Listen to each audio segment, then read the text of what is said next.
Hello! So today I've been playing my guitar because there's this thing, it's like a competition and you enter it and you might be able to win $500. And the theme was to pick your favourite song. So you sing a minute of it and I picked a song by Sia. It was, what one was it? The Girl You Lost to Cocaine. And I, I like, I was singing that over and over just to get it right and filming myself. And then I like got this overwhelming rush of like sadness, and I was like, oh my god, I need to cry. It was just like it pushed up into me, and then I realized I have this like obsession that the aircon. When the aircon's in, I start feeling sick, and I start getting like hot flushes, and I reckon that's what it is. That's what I decided it is. Because all these other people are like, when the aircon's on, I get diarrhea, or when the aircon on, I can't breathe and I dehydrate. So I just assume that when the aircon's on, especially because it's like right above me, right here, I'm pointing at it now. I mean, you can't see my hand, but you can see how high up my elbows are. I mean, they do blend in with the wall, they're so white. But I get like this paranoia that I can't breathe, so I'll be like, and I start feeling sick. So I go into the so I go into the room to turn it off because I'm like, this is making me want to cry. This aircon is on and it's making me want to cry. So I go out and then I notice everyone else is really cold while I'm really warm. And I'm like, oh, if I turn it off now, it'll be unfair. It'll be unfair on everyone else. So I was just like, oh, okay. And I like continue being really sad and I go back into my room and then I like I check the time and it's like 6:30 p.m. and I was like, oh, I've been playing my guitar since 2 p.m. with no breaks. That was the first break I'd taken since 2 p.m. and my fingers are so sore and my voice is like you can kind of hear it's worn down and it's kind of deeper than usual or huskier. Not that it's husky, it's just huskier than usual. and um, and I'm like, oh, maybe that overwhelming sense of wanting to cry was actually just my body saying that I've been singing the same song over and over again on a loop, and I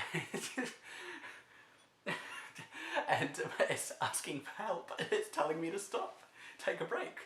So yeah, I do that often.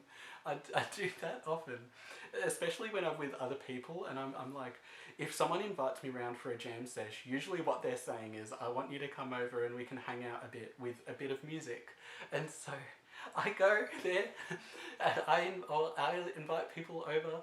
I remember I have this group of three, and we're a trio, we're called the Jam Donuts, and I remember this one very cold winter night, I invited everyone over to sing and catch up, but mainly to sing, and we sat outside, and I made them sit in the really, really cold until we got the song right.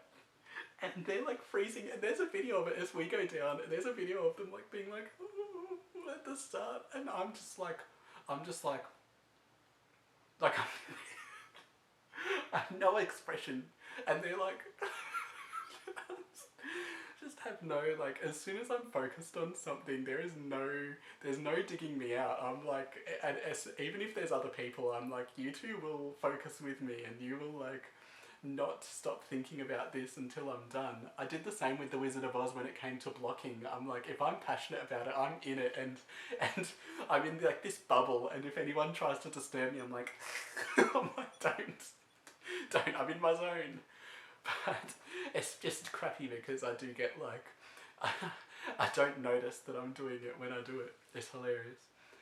Um, but like, but on the like other end of the other side of things, if it's something I'm not passionate about, I'm like, I don't want to even put 2 cents into that one. I'm not even gonna focus at all on it. I'm like that. No, I'm either like yes or no. You don't get like, there's no middle ground. But yeah, I found that when I'm singing today, I realised that like all my life, I've always had a female voice when I'm singing in my head, and then out comes the sound that comes out. It's just like when I was younger, I like said to one of my mum's friends, I was like, I wish that I was the boy. I mean, I wish that I was the girl and my sister was a boy. And she's like, why would you think that? What's gonna change? Like, what people would call you a she? And then I was like, oh, okay. Because that's me as a kid. I'm like, oh, do do do do do do. I'm like a bit thick as a kid. Like even in comparison to other kids, I was like, but you know, that was for me. I've never felt like I was a woman. You know, I've always just felt like I was me. I feel definitely more effeminate than other men, but you know, and the voice in my head is usually a female voice. Now it just sounds like the way it sounds because I've heard myself talk so much. I think that I just have adjusted to how I sound, and I'm aware of that. But yeah, I just thought that was a bit of an interesting fact. It might explain a few of the like tones that I like when I sing. I notice that I kind of sing with a certain tone that other guys don't. It's unique, no, but it's just a different kind of a tone than a softer, warmer tone. And I reckon that that's kind of what it is because if you put me in a female position, why did I talk like that? A female position, then I would probably sound just like your basic girl voice. Is that sexist?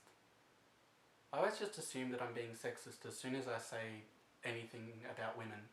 I'm just like, that's sexist, stop, avoid. I can't be the only one that does that. You know, but I'm trying to be conscious. I think that's, you know, it's the effort that counts and the content of what you're saying that counts as well. Yeah. So I force people into focusing and I punish people and I punish myself. Thanks for listening. I hope you enjoyed. Bye.